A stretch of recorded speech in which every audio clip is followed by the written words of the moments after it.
I'm Nancy Odegaard. I'm conservator professor at the Arizona State Museum on the campus of the University of Arizona in Tucson, Arizona. And my colleague Gina Watkinson and I are at the ATALM conference in 2015, and we have done a session on the care and curation of basketry. And these are some of the points from that workshop. What I have in front of me are a number of objects. These are all miniatures, but they represent the types of materials and some of the technologies that we might see in museum collections and somewhat associated with basketry. So with handling, we use a couple types of gloves in museum collections. The white cotton gloves are still used, but with basketry, we more often use the plastic nitrile gloves.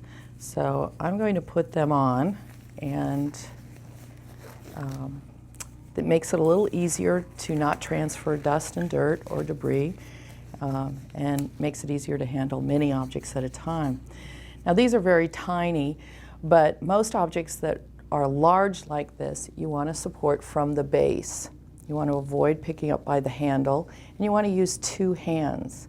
We try to always use, unless we're just moving from one part of a table to another part, or from one table to the next in very close proximity. Otherwise, we like to use carts to transport objects. So you look for the most stable part, which is the base.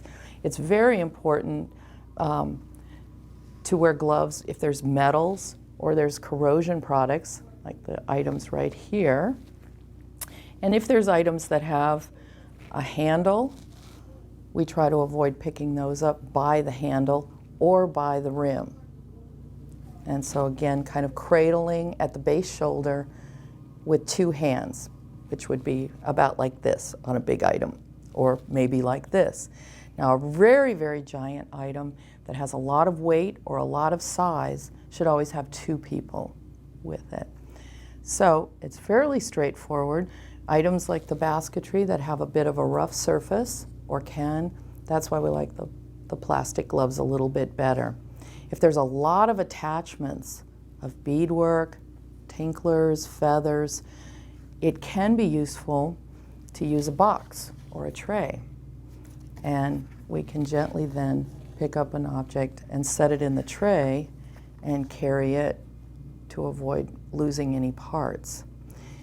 While we're examining an object, it's useful to keep it in the tray and turn the tray to try to take a look at all of the sides.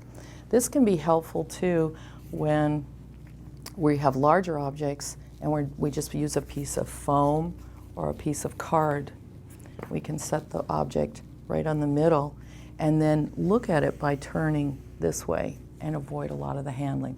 These are just some of the simple things that are kind of common sense for handling objects.